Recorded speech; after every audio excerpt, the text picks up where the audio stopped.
Hi guys मु काव्या जे आपण मन गोटे सुंदर मजेदार कहानी सुनी तो चलंतु आरंभ करबा। तो आम कहानी रो ना होची प्रायश्चित।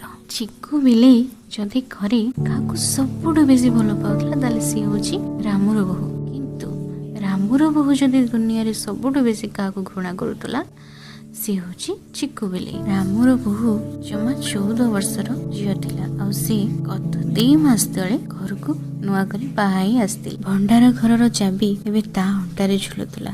चाकर चाकराणी ऊपर जुलम तो एबे सी ही करूतला। आ घरर सबु किछि एबे बहुर थिला। सासू मां एबे बहु हातरे सबु किछि समर्पि देई निजे माळा नै बाटरे मन दउथले। किंतु जहा हेले भी 14 वर्षर झियो से बुद्धि तार भंडार घर खोला रखी दउथला। तो केतेबेले सेठी बसु बसु ही सोई पड़ुथला। आउ टिके बेलकु ही चिकू बिलेई को मौका मिल जाउथला। घरे जहा भी क्षीर घियो दही लहणी जहा भी थिला सेतेबेले ताको चट करे जाउ। एई कारण जोगु रामुर बहु चिकू भितरे सबु बेले छक्का पंजा लागी रहउथला। दिन हुए ते बिलेई खाई दे कि जाए आ एमते बहु राग करी रहे। दिने रामू हाटरू राबिड़ी आनिला। तो जेतेबेले बहु खाइबा को आनिबो कला राबिड़ी सेतेबेले देखिला कि हांडी को जाक राबिड़ी नाही। एबे रामुर बहु पई घरे रहिबा मुश्किल हो जाइतिला। ता स्वामी आ ता सासू को सब बेले सुखा खाद्य ही खाइबा पड़ुतला। रविवार दिन सकाळ होइଥାଏ। रामू घरे नଥାଏ। किछि काम पई बाहर को जाई थाए। आ रामुर बहु ता पई अति श्रद्धारे खीरी बनौଥାଏ। खीरी बनै से गोटे सुंदर पात्र रे खीरी को उजाड़ी के ताको शिकारी रखिदेला जेमिति बिलेई रे नजर सेठी न पड़िबो। शिकारी खीरी रखी रामुर बहु पान भांगीबा को चली गला। ठीक एतिके बेलकु चिकू बिलेई से घर भितर को आसी चारियाडे देखिला किछि नाही। किंतु गोटे सुंदर बास्ना ताको एबे भी लोभ दउथला। आ से बास्ना आउ किछि नथिला खीरी थिला। तो से याडे सेठी चाहि देखिला शिकारी खीरी धुआ होइछि। किंतु एते उच्चा जे से टिके भाबी भी पारिबनी। सेपटे पान भांगी सारी बहु ता सासू को पान दबा को चली गला। आउ एपटे पूरा चिकू 1 लक्ष्य रखी शिका को डिया मारला। ता गोड़ शिकारे बाजी खीरी जगहटी तोल को खसी पड़ला। आउ भांगी गला। हठात किछि गोटे शब्द सुनी बो घर को दौड़ी गला। देखिला बेलको खीरी ता तळे पड़ीछि। किंतु चिकू तळे पड़िथिका खीरी को चाटी चाटी खाउछि। बोहू को देखी बिलेई सेठू दौड़ी की चली गला।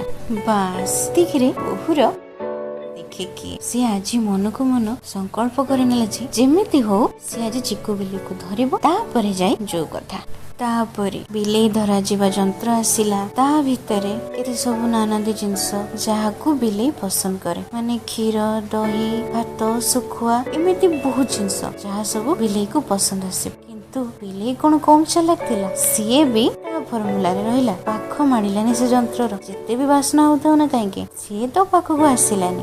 एथर बहु बहुत जोरे रागी गला। आउ ताको न धरी शेषरे मारी दबो बोली भी से भाबी नेला।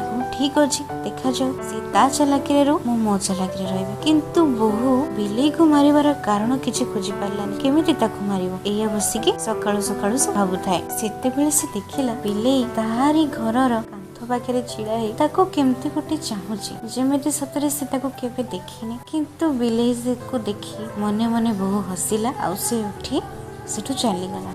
इनारे क्षीर रखे बहु चली गला। ठीक सेतिके बेलको चिकू आसी किछि न बुझी न सुजी क्षीर ताको पी गला। आ क्षीर को पीला समय रे बहु गोटे बड़ ठेंगा आनिकी ता मुंडरे जेते शक्ति अछि सेते शक्ति लगेकी गोटे शब्द प्रहार देला। ठीक सेतिके बेलको ना बिलेई हलिला ना पाटी कला। बस मूर्छा हेके पड़ी गला परे पड़ी गला।